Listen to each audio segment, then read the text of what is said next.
Hi, AUPE Board of Directors, members, and whoever is involved. My name is Tara. I called you guys earlier today here in Edmonton at your branch and really bring home a whole entire side of what you guys do for your health care and mental health and whatever else. Um, in concerns with government and changes, and the fact is that I hate to say this, but it's not just your jobs that are going to be affected with all the changes and all the cuts and what have you. The fact is that it's going to be people like me or those that you love that are also going to be affected. Um, the problem that I see is that I have PDD. Well, PDD is AUPE. Less workers equals less help. It's bad enough here in Edmonton, the help that I need.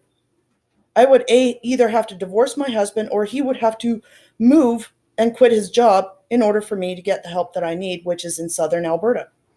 He is the only income in my household because I get told that I'm a liability when it comes to uh, situations like, say, dealing with HR people and the people that hire. And because I'm honest about what I have, which is autism and ADHD, they think that because I don't have tact, soft skills, or diplomacy, that I'm most likely going to be a liability or that I'm broken. Go figure. The problem is that I see is that people like me, well, me in particular, I have issues with proper socialization and communication, which means things that you take for granted or that are innate, such as tact, diplomacy, and soft skills, are not innate in me. I cannot read your body language, which means that for me, how my actions and my skill sets are not exactly what you're used to.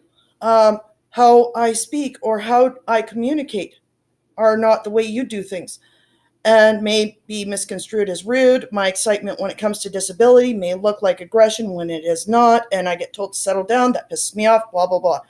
Anyway, another thing that I find is because if there's going to be less programs, PDD is what keeps those doors open to supposedly help people like me. If there's less workers, there's going to be more people that are being denied these services, more companies that shut down due to the lack of workers and the lack of help and the lack of funding. Everything that is done in government dealing with health and education and or programs, whether they're AUPE related or not, are all intertwined. Less workers or less funding equals less workers. Less workers equals less help. Less help means more people being denied the services they greatly need. I survived the Klein days when the nightmare hit the shit chute. That means that people like me got denied more often. It's bad enough PDD has this stupid IQ test that has been out since 2009 stating that if you're above 70 IQ, you do not qualify for services and or help. What help is out there concerning disabilities like mine run on a funnel or box system for which my disability does not fit. And this is all wrong. It's maddening to no end. And I have a petition going stating that PDD and government has to change this factor. Not only that, due to the changes in government dealing with PDD, not only is frontline staff not required to look at my file, but my file goes to number crunchers in higher government standings for which knows dick about my disability, let alone what disability is. All these people do is crunch numbers and push numbers, and suddenly I've become a number, not a human. How does this equate to getting the help and the standard of help that I need? It's bad enough Edmonton gives me a band-aid fix called a healthcare aide, which knows dick about autism or ADHD. I don't need somebody to wipe my flippin' ass. I need a disability skills coach or a community social worker, which Grant McEwen used to have teaching in programs like disability studies that Bow Valley has in Calgary. Or say Reeves College, the community social worker program that they have going. These kind of people are the ones that help people like me, not healthcare aides. The reason why I know what healthcare aides do is because I took the course at Norquest. Unfortunately, I also failed the program because they had inadequate abilities to help someone with neurological cognitive delays. When it comes to accessibility, Bill C-81 doesn't even touch or even barely mention accessibility and concerns to invisibility rights. That means that employers are allowed to call you a liability. They don't have to supply accessibility to people like me. But yet, here's the welcome wagon and the red carpet for all those that have seen or more severe issues or children. Hence why programs here in Edmonton usually have an age limit of 25 or younger, especially the ones that concern autism.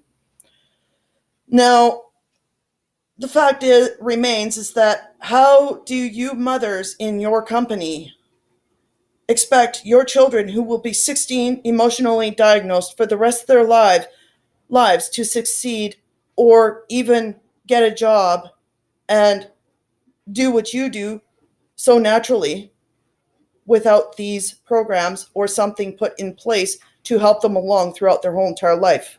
Disability does not end at 18, and unfortunately, if my husband's job is lost due to government cutbacks or changes, that puts me and my husband in a situation that we can't afford. This is wrong. What our government is doing right now is picking on disabilities in a roundabout manner by going after you.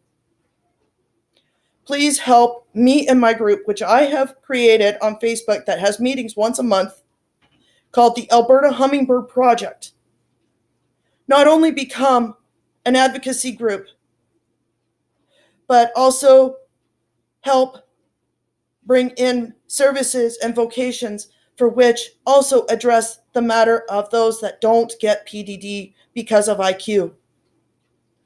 Let us bring in better staff or people to help these people, because there is nothing here in Edmonton that even comes close to what I need.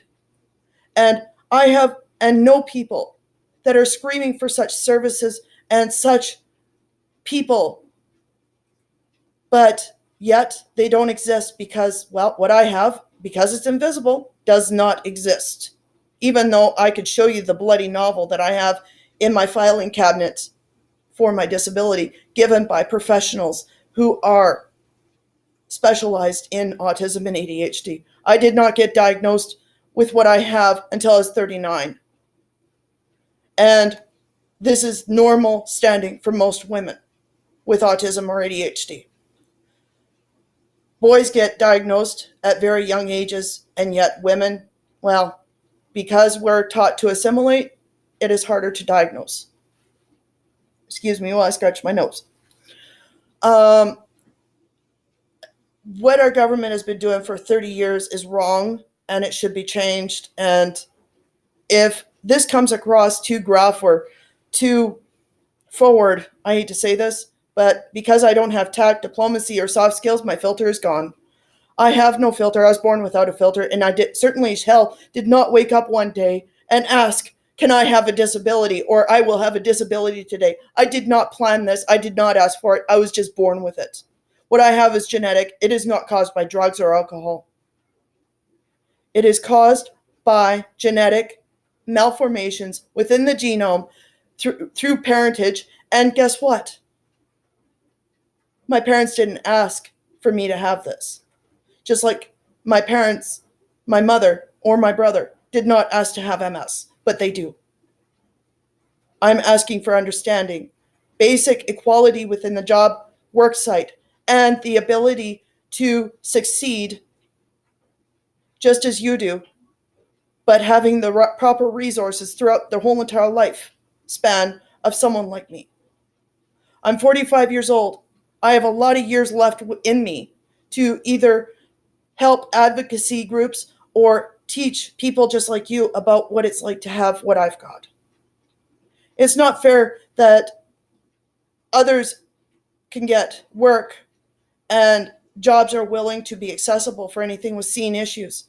but yet I get called a liability and have been for 10 years living here in Edmonton. I want to succeed as much as you do. I don't get age because my husband makes too much. And when my husband, or if my husband should get sick, because I can't bank my way out of a maze, how do I go through the red tape? Our government is blind, rude, conceited, obnoxious, and downright ignorant when it comes to disability and disability rights. I wish to change this, and I would like it if AUPE would help me forge that way. Thank you.